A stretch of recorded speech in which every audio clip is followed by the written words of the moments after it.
Indigo Park Chapter 1 is currently taking the internet by storm, and after I, Zoe Delahunty-Light, played the first chapter on the Eurogamer channel, I am now thoroughly obsessed with it and cannot wait for Chapter 2 to come out.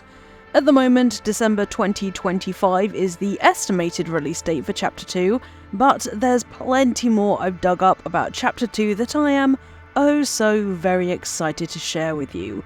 The developer, Unique Geese, ran a Kickstarter project to fund Chapter 2, which is fully funded with 5,724 backers who pledged over $250,000 to bring it to life. So, Chapter 2 is definitely coming. Here's everything I know about it. You can probably guess what's on the way in Chapter 2.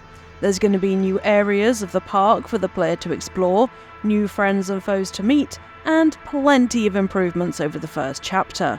Unique Geese has said that they have plenty of ideas about the amount of rides, stories, and experiences they want to create in future chapters, and with all the things I spotted in Chapter 1, there are plenty of places ourselves and Rambly could go.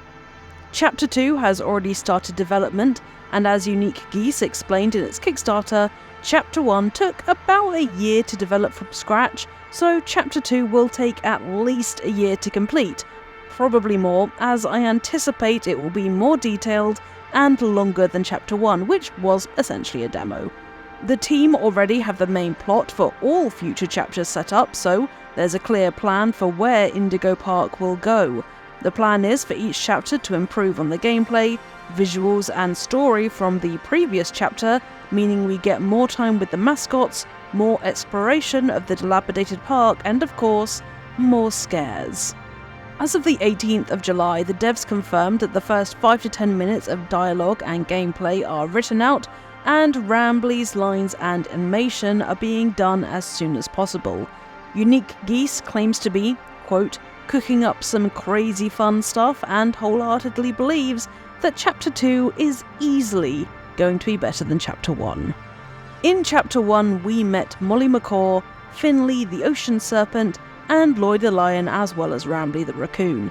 Safe to assume that as Molly was the main antagonist of the first chapter, in the following chapter we'll likely have a new mascot antagonist. At the end of Chapter 1, we were making our way into the Oceanic Odyssey ride, so I would put a hefty amount of cash on Finley being the next antagonist, as Under the Waves is his domain.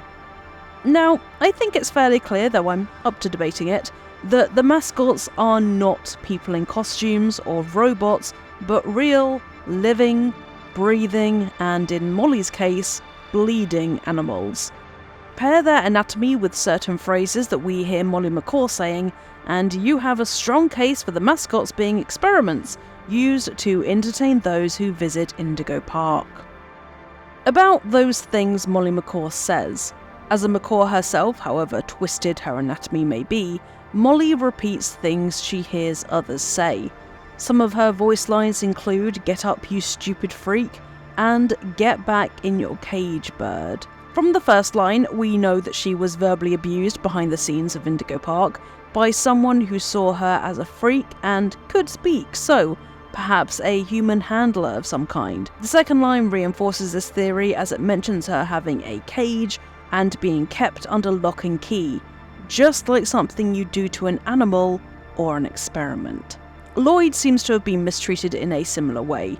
He shies away from the high-pitched noise coming from your critter cuff as if traumatized by it, or because its high-pitched nature hurts his ears, but the fact he backs off for good to me indicates that it's a sound he associates with danger. If you managed to pick up Rambly's mask during the Molly chase, I didn't, I was too busy freaking out, you can show it to Rambly at an information point to unlock an audio log from some ex-employees about these quote-unquote new mascots.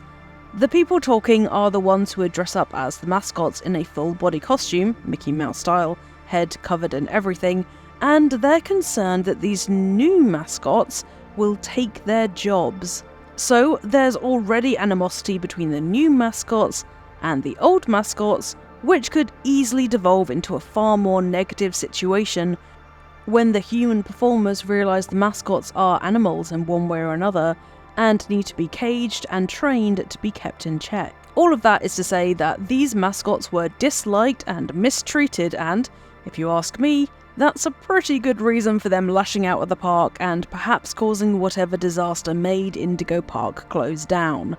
Chapter 2 is going to explore this in more detail, I bet, going deeper into the dark past of Indigo Park, the origins of its mascots, and how exactly you are going to be helping Rambly. Like, for example, entering the Royal Wranglers area of the park, the highest security areas only permissible to high-level employees. Rambly quickly made you a member of staff right at the end of Chapter 1, so the only way is up, right? And figuring out what's up with Rambly. He didn't seem upset that Molly, supposedly his best friend, got decapitated, and there's one more thing to suggest he's not as friendly as he seems. When Rambly's railroad breaks down and you have to disembark to fix it, you'll come across a broken animatronic that says, "Don't trust Rambly, he's not friendly, he hurts Lloyd." It could be that like there's an AI Rambly in the park, there's also an AI Molly, Lloyd, Finley, etc. that are different and separate entities from the mascots physically prowling around the park, and that AI Molly is unable to get access to you except through old animatronics of her which she controls. Unlike Rambly, she doesn't have clearance to use the screens and cameras all around the park. That's a complete shot in the dark from me, but I think it makes sense. Otherwise, why would the animatronic be warning you so blatantly? I doubt those voice lines were used when the park was open to visitors. It's not exactly family friendly to warn children about Rambly, is it? Rambly and Lloyd have a historic basis for mutual distrust. Going backstage at Rambly's railroad shows you the old sign for a ride called Lloyd's Limos. The ride was probably a limo-themed one before Rambly took it over, and there's actually a picture of Lloyd handing what could be a deed over to Rambly at the beginning of the ride. Possibly an illustration of the switch from Lloyd's Limos to Rambly's railroad. Lloyd was probably Indigo Park's first mascot, as not only is he seen passing the torch, as it were, but he also has the only throwback plush. And there you go, all done. That is everything I know about Indigo Park, Chapter 2's release date, content, and some theories about where it could go. You can stay up to date on Indigo Park by checking the Kickstarter update page, and if you've already played Chapter 1, let me know in the comments below where you think Chapter 2 could go, and any alternate theories you have. If you want more theme park horror, then I have a ton of Poppy Playtime videos on the Eurogamer channel, and a stream of me playing Indigo Park Chapter 1. And lastly, feel free to subscribe to Eurogamer and drop a like on this video if you enjoyed me going full Pepe Sylvia about Indigo Park. Thanks so much for choosing to spend your time with me, and now I am going to go and try and catch a glimpse of Finley in the Oceanic Odyssey, so pray for me, and I'll see you lovely folks next time.